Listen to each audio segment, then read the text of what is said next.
surprenez en pleine tenue de travail. Oui, je suis au travail, comme vous pouvez le voir. Ce que vous voyez, c'est mon chantier de construction. C'est pas gros comme un condo, mais c'est quand même très important parce que c'est ma maison. Je peux vous dire que depuis que le chantier a commencé, ça m'a porté à réfléchir à ce que c'était de bâtir quelque chose. Si vous voulez me donner quelques instants, je vais aller me changer de vêtements et puis on se retrouve avec cette conversation au jardin.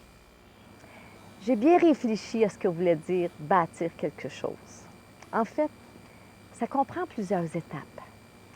Il faut commencer par savoir ce qu'on veut exactement. Il faut faire les plans. Il faut aller acheter tous les matériaux nécessaires. Et puis aussi, il faut monter les échafaudages.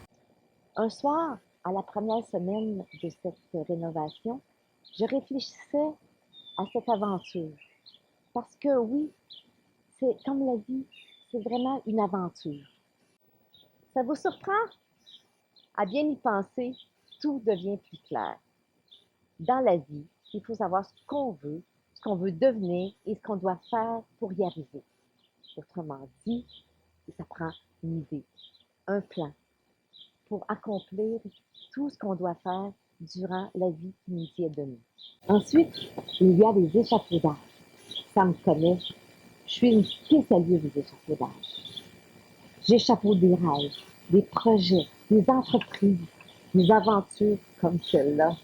Une chose est certaine, c'est qu'un échafaudage, ça doit être très bien fixé. Afin qu'on ne se brise pas le membre, ça prend du solide, du fiable, qui ne risque pas de s'effondrer. C'est vrai pour un édifice, mais encore plus vrai pour la vie. Vous ne croyez pas? Il y a des fois, on va aller trop vite. On a tellement hâte de voir le résultat.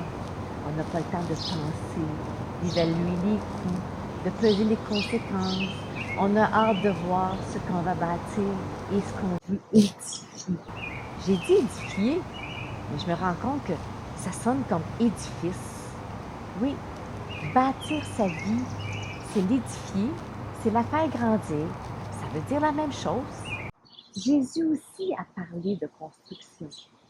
Quand il en a parlé, il a parlé de fondation.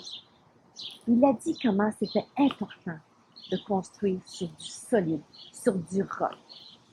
Construire sur du sable, à la moindre intempérie, à la moindre tempête, tout va s'effondrer. Par contre, quand on construit sur du roc, sur du solide, l'édifice va se tenir bien solide. Jésus nous a expliqué ce qui était solide comme du roc. C'est sa parole. Il nous a parlé des vraies valeurs de la vie, ce qui rend la vie belle et bonne. Le respect des autres, l'honnêteté, rendre service aux autres et prendre soin de tous ceux qui en ont besoin. Il y a aussi trouver du bien dans chacune des personnes qu'on rencontre. C'est pas toujours évident. Vous allez me dire que parfois il faut creuser profond pour trouver ça. Mais en le faisant, parfois on y découvre un trésor. De l'effort, oui, il faut en mettre des efforts. Croyez pas qu'il ne faut pas mettre d'efforts pour une construction comme celle-là. Bâtir, édifier, ça demande de l'effort. On ne peut pas s'en sortir. Oh, il faut que je vous dise, l'autre jour, je me promenais sur la rue principale et il y avait là aussi un chantier de construction. Il y avait une pancarte qui décrit le travail qui s'y fait, revitalisation. C'est un grand mot, ça dit bien ce que ça veut dire, redonner vie. Redonner vie à ceux et celles que je rencontre. Tiens, me voilà encore à faire un échafaudage. Mais c'est pour un beau projet, vous ne croyez pas?